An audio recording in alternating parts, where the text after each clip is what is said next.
बिस्मिल्लाहिर्रहमानिर्रहीम। स्टूडेंट्स, आज हमारी जो क्लास फर्स्ट ईयर है इसका कंप्यूटर का हमारे पास आज हमारा पहला लेक्चर है।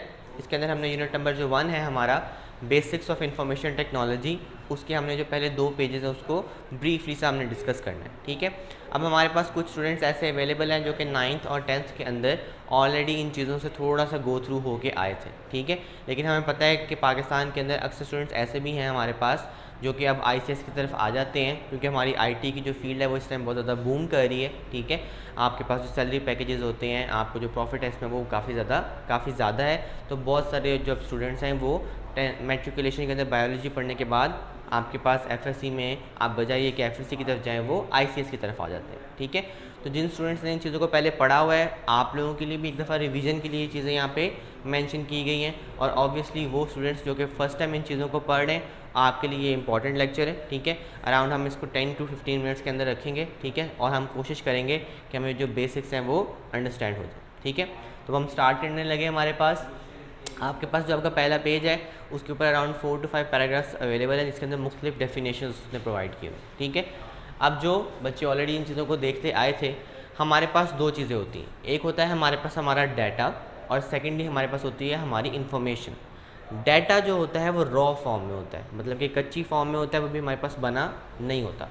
डाटा आफ्टर प्रोसेसिंग, जब हम उसके ऊपर प्रोसेसिंग परफॉर्म करते हैं उसके बाद वो हमारे पास इंफॉर्मेशन बन जाती है। ठीक है, तो data after processing is called information. ये अब डेफिनेशन जो थी ये बच्चों ने 9th में देखी थी। यहाँ पे वो उसको थोड़ा सा रिफाइंड फॉर्म में बता रहे हैं कि information can be defined as facts and figures about anything, कि हमारे पास जो हमारी इन्फॉर्मेशन होती है वो एक्चुअली में क्या है, 2 चीज़ों पे कॉन्स्टिट्यूट करती है। एक हमारे फैक्ट्स हैं और दूसरे हमारे फिगर्स। अगर आपको ऐसी कोई चीज़ अवेलेबल है जिसके अंदर आपको फैक्ट्स और फिगर्स वो बता रहा है तो वो आपकी इन्फॉर्मेशन कहलाती है। ठीक है, इसके बाद वो इन द नेक्स्ट 2 पैराग्राफ्स आपके पास डाटा प्रोसेसिंग या जो कंप्यूटिंग है, ठीक है, दोनों का एक ही मतलब होता है हमारे पास, वो उसको थोड़ा सा डिस्कस कर रहा है आपके साथ। ठीक है, अब अगर आप देखें तो हमारा जो कंप्यूटर का वर्ड है वो भी एक्चुअली में यहाँ से निकला था, कैलकुलेशन, वहाँ से आके कंप्यूटेशन का वर्ड आया, फिर आप कंप्यूटिंग की तरफ चले गए और वो हमारी डाटा प्रोसेसिंग है। अब हमारे जो आजकल के एडवांस कंप्यूटर्स हैं वो ना सिर्फ सिंपल कैलकुलेटर वाली कैलकुलेशन परफॉर्म करें, वो तकरीबन हर काम कर लेते हैं। ठीक है, जो हमें आजकल के दौर में रिक्वायर्ड होता है। तो वो आपको कहते हैं कि डाटा प्रोसेसिंग में होता क्या है। 3 मेन पॉइंट्स हैं। फर्स्ट ऑफ ऑल, आपके पास जो भी आपका सॉफ्टवेयर अवेलेबल है वो क्या करता है, आपके डाटा को एक्सेप्ट करता है। ठीक है, कि जो भी डाटा आपको रॉ फॉर्म में मिल रहा है वो उसको एक्सेप्ट करता है। एक्सेप्ट करने के बाद वो उसको मैनिपुलेट करता है।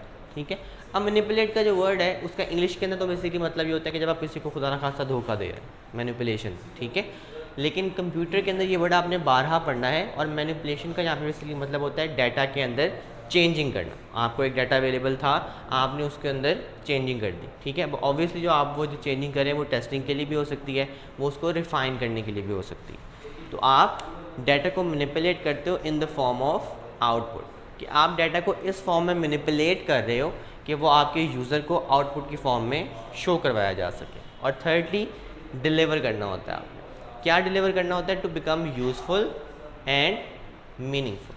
ठीक है, अब आपके पास जब आपको डाटा अवेलेबल होता है, जब आप उसको मैनिपुलेट कर लेते हैं तो आपके पास टोटल 2 चीज़ें होती हैं। एक चीज़ तो आपके पास ये है कि आपने उसको आउटपुट की फॉर्म में शो करना है, और सेकंड चीज़ ये है कि आपने उसको सेव भी रखना होता है फॉर फर्दर यूजेज। तो उसके लिए आपको डाटा को डिलीवर प्रॉपर वे में करना होता है कि वो यूज़फुल भी हो, फ़ायदेमंद भी हो और मीनिंगफुल भी, उसकी समझ भी आ रही हो आपके पास। ठीक है, और यही सारी चीज़ें आपकी कंप्यूटेशन के अंदर आ जाती है। ठीक है, आपकी कंप्यूटिंग के अंदर आ जाती है। फिर वो आपके पास नेक्स्ट पैराग्राफ में बात ले जाता है ग्लोबल विलेज की तरफ। अब जो ग्लोबल विलेज है इसका वर्डली तो मतलब है आलमी गांव। अब इससे बेसिकली मतलब क्या है, हमारे पास इस टाइम हमारी जो दुनिया है वो इंटरनेट बेस्ड दुनिया। ठीक है, हमने जो काम करना होता है वो जस्ट सिंपली गूगल इट। ठीक है, हमें कोई चीज़ चाहिए, हमें उसकी ऐप अवेलेबल होती है। ठीक है, तो अब इन चीज़ों के अंदर होता क्या है कि इन सब बातों की वजह से हमारी जो दुनिया है वो एक ग्लोबल विलेज बन चुकी है। ठीक है, अगर गाँव को आप देखें तो एज़ कम्पेयर टू सिटीज़, गाँव के अंदर पूरा जो मोहल्ला है वो एक दूसरे को प्रॉपर तरीके से जानता होता है। आपको पता होता है कि फ़लाँ घर में कौन रहता है, उनके घर में क्या इश्यूज़ हैं। ठीक है, वो सब लोग मिल के रहते हैं। इसी तरह से अब हमारी दुनिया भी एक ग्लोबल विलेज बन गई है because of the internet, because of the information technology. ठीक है, आईटी की वजह से हम अपने घर बैठे हुए दुनिया में, फॉर एग्जांपल खुदा न खास्ता ऑस्ट्रेलिया में कुछ हो गया तो हम अपने घर बैठे वो सारी इन्फॉर्मेशन की एक्सेस ले सकते हैं। ठीक है, ब्राज़ील में कुछ हो गया तो हम अपने घर बैठ के आराम से वो इन्फॉर्मेशन को एक्सेस कर सकते हैं। हम लाहौर बैठे हैं, कराची की कोई न्यूज़ है तो हम आराम से वो सुन लेते हैं। ठीक है, तो इस वजह से हमारी दुनिया अब एक ग्लोबल विलेज बन चुकी है। अब वो जो ग्लोबल विलेज बनी है उसकी मेन रीज़न क्या थी? Information technology. इंफॉर्मेशन टेक्नोलॉजी के अंदर वो आपसे दो बातें डिस्कस करते हैं। ठीक है, एक है आपकी डिजिटल कन्वर्जेंस और सेकंड है आपका डाटा ट्रांसफ़र। अब सबसे पहले हमारे पास सिंपल जी की टेक्नोलॉजी आई, देन 2G आया, 3G आया और अब हम रिसेंट टाइम्स के अंदर हम 4G यूज़ कर रहे हैं पाकिस्तान के अंदर और बहुत जल्द दुनिया 5G भी यूज़ करने लग जाएगी। ठीक है, तो एक तो क्या हुआ कि हमने अपने डाटा को डिजिटली कन्वर्ज कर दिया। आपके पास दुनिया में कोई भी ऐसी आपके पास न्यूज़ अवेलेबल है, ठीक है, जहाँ आपको इन्फॉर्मेशन चाहिए, आप सिंपली जाके उसको विकीपीडिया के पेज पे फाइंड कर लेते हो या आप सिंपली उसको गूगल करते हैं और आपको वो इन्फॉर्मेशन रिसीव हो जाती है। ठीक है, तो ये आपकी डिजिटल कन्वर्जेंस है। सेकेंड ये आपका डाटा ट्रांसफ़र। अभी तो टेक्नोलॉजी इंक्रीज़ होती गई from G to 2G to 3G then 4G and now we working on 5G। ठीक है, इसकी वजह से हमारे पास क्या हुआ है कि जो हमारा डाटा ट्रांसफ़र का रेट है वो भी अब बहुत ज़्यादा एडवांस हो चुके हैं। ठीक है, अगर पहले हमें पूरा एक दिन लगता था 1 GB की फ़ाइल को सेंड करने के लिए, तो now we can send that file easily in 10 to 15 minutes. ठीक है, डिपेंडिंग अपॉन कि आप कोई अच्छा इंटरनेट यूज़ करें या आप PTCL यूज़ करें। ठीक है, उसके बाद आपका जो नेक्स्ट पेज आता है मॉडर्न सिनेरियो का, उसके अंदर बेसिकली ये पेज नंबर 2 है आपकी बुक के अंदर। इसके अंदर उसने ये कुछ पॉइंट्स डिस्कस किए। ठीक है, अब ये points from onward chapter number 3 आपने डिटेल में देखने हैं। ठीक है, यहाँ पे मैं इनको ब्रीफली से एक्सप्लेन कर दूंगा ताकि आपको आइडिया हो जाए इन चीज़ों के बारे में। ठीक है, ताकि आपके टीचर जब आपसे कोई बात कर रहे हैं या हम आगे लेक्चर्स में जब इस बारे में बात करेंगे तो आपको ज़्यादा कन्फ्यूजन ना हो। मॉडर्न सिनेरियो के अंदर फर्स्ट वो आपसे बात करता है आर्टिफिशियल इंटेलिजेंस की। आर्टिफिशियल इंटेलिजेंस जो ये क्या चीज़ होती है? इंटेलिजेंस को अगर हम डिफ़ाइन करें तो वो आपकी जहानत है। ठीक है, there is a famous scientist by the name of Alan Turing. ठीक है, एलन ट्यूरिंग ये कहते हैं कि अगर मेरे सामने एक आगे आप कपड़ा रख दें या आप आगे एक दीवार कर दें और उसके पीछे या आप किसी एक इंसान को बिठा दें या आप एक मशीन को बिठा दें, एलन ट्यूरिंग कहते हैं कि मैं उससे एक क्वेश्चन पूछता हूँ, अगर तो वो उस क्वेश्चन का प्रॉपर्ली आंसर कर देती है, ठीक है, और वो जब आंसर करते हैं तो मेरे लिए बड़ा मुश्किल है इस बात को जज करना कि क्या वो आंसर जो था वो एक ह्यूमन बीइंग ने दिया था या एक मशीन ने दिया था।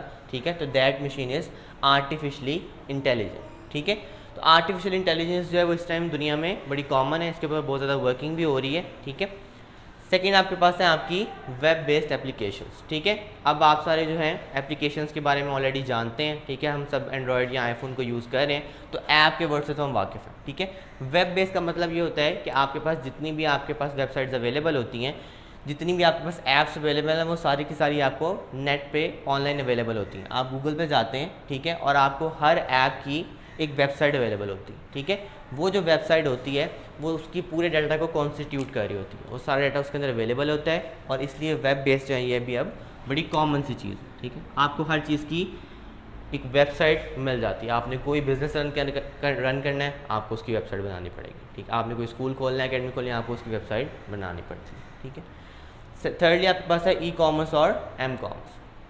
कॉमर्स का वर्ड थोड़ा सा नया होता है, आप इसको सिंपली समझ लें कि जो स्टॉक एक्सचेंज में बिजनेस हो रहा होता है वो सारा कॉमर्स के ज़िम्मे में आता है। ठीक है, तो ई कॉमर्स आप इलेक्ट्रॉनिकली और एम कॉमर्स आपका मोबाइल के थ्रू। आप सब लोग जो हैं, हो सकता है कि आपने सब ने दराज रोड पे किसी कभी ना कभी कुछ मंगवाया और आपको धोखा भी हुआ वहाँ से। ठीक है, या आपने OLX से कुछ मंगवाया हो, तो वो सारी की सारी चीज़ें जो होती हैं वो यहाँ पे आ रही होती है कि आप अपने घर बैठे फ़ोन के ऊपर आराम से कोई एप्लीकेशन ओपन करते हैं या किसी वेबसाइट पे जाते हैं और आप ऑनलाइन शॉपिंग कर लेते हैं, तो वो सारी चीज़ें यहाँ पे आ जाती हैं।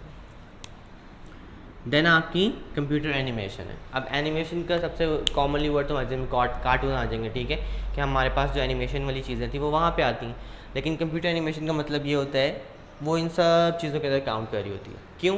क्योंकि हमारी जो एनिमेशन है वो सिर्फ शक्लें बनाना नहीं होता, हमारी एनिमेशन ये भी है कि हम जो वेबसाइट बना रहे हैं वो ज़्यादा यूज़र फ्रेंडली हो। ठीक है, यूज़र को ज़्यादा टेंशन ना और वो आराम से आपकी वेबसाइट पे गो थ्रू कर ले, तो वो भी एनिमेशन के ज़िम्मे में आती है। ठीक है, फिर सेकेंडली ये कि आप मुख्तलिफ जेस्चर्स उसमें ऐड करते हो, आप उसको ज़्यादा एनिमेट करते हो कि फॉर एग्जाम्पल अगर आपने ओके का बटन दबाया तो किस तरह से आपका ओके का बटन जो है वो रिएक्ट करेगा, वो भी आपकी एनिमेशन के अंदर ही आ रही होती है और इस टाइम इसके ऊपर बहुत ज़्यादा वर्किंग हो रही है दुनिया में। देन आपका मल्टीमीडिया और हाइपरमीडिया, ठीक है। मल्टीमीडिया और हाइपरमीडिया अब तो वैसे सबके घर में बड़ी बड़ी स्क्रीन अवेलेबल होती हैं, ठीक है, लेकिन ये चीज़ें भी अब बहुत ज़्यादा कॉमन है, ठीक है। और इसके बाद आपकी लास्ट है डिस्ट्रीब्यूटेड कंप्यूटिंग, ठीक है। कंप्यूटिंग का वर्ड हमने ऑलरेडी यहाँ पे डिटेल में डिस्कस कर लिया था डेटा प्रोसेसिंग और कंप्यूटिंग के अंदर, ठीक है। तो यहाँ पे आपको वो ये बता रहा था कि किस तरह से आपकी जो कंप्यूटेशंस हैं, आपकी जो कैलकुलेशंस हैं, उनको हम डिस्ट्रीब्यूट करके इनटू स्मॉल पार्ट्स हम अपने काम को ज़्यादा एफिशिएंट बना लेते हैं, ठीक है। देन लास्टली वो यहाँ पे डिस्कस करते हैं आज के लेक्चर का जो हमारी लास्ट बात है वो है कंप्यूटर रेवोल्यूशन, ठीक है, कि कंप्यूटर ने किस तरह से डाटा प्रोसेसिंग को और कंप्यूटेशंस को, कैलकुलेशंस को यूज़ करते हुए दुनिया के अंदर एक रेवोल्यूशन ले आए। उसके अंदर दो मेन चीज़ें, फर्स्ट है आपकी इंफॉर्मेशन हाईवे, ठीक है। मैंने आपको बताया कि इस टाइम हमें ब्राज़ील में कुछ हो रहा हो, ऑस्ट्रेलिया में कुछ हो रहा हो, कराची में कुछ हो रहा हो, हम आराम से उसको लाहौर में बैठ के एक्सेस कर सकते हैं। क्यों? क्योंकि जब हम नेट पर जाते हैं तो हम एक्चुअली में इंफॉर्मेशन के हाईवे पर चढ़ जाते हैं। हम उस हाईवे पे जाके अगर हमारे पास इंटरनेट अवेलेबल है तो हम आराम से कोई भी इंफॉर्मेशन को एक्सेस कर सकते हैं। और इसी वजह से डिजिटल कन्वर्जेंस की वजह से और डाटा ट्रांसफर रेट की स्पीड की वजह से पूरी दुनिया जो है वो ग्लोबल विलेज बन चुकी है, ठीक है। तो इन दो बातों की वजह से हमारे पास दुनिया के अंदर एक रेवोल्यूशन आ गया जो कि एक्चुअली में कंप्यूटर का रेवोल्यूशन है, ठीक है। इसलिए आपकी जो आपके पास ये बुक अवेलेबल भी थी, इसके अंदर जो हमारे पास सबसे पहला लेक्चर आया वो था बेसिक्स ऑफ इंफॉर्मेशन टेक्नोलॉजी का, कि हमने किस तरह से आईटी को स्टडी करना, ठीक है। अब इसके बाद जो हमारे ऑनवर्ड लेक्चर्स होंगे उसके अंदर हम मुख्तलिफ चीज़ों को देखेंगे, इनको भी आगे फर्दर हम डिटेल में पढ़ेंगे। देन हमारे पास हमारी इनपुट और आउटपुट डिवाइसेस आ जाएंगी, ठीक है। तो thank you so much for joining me in this lecture. अल्लाह हाफ़िज़।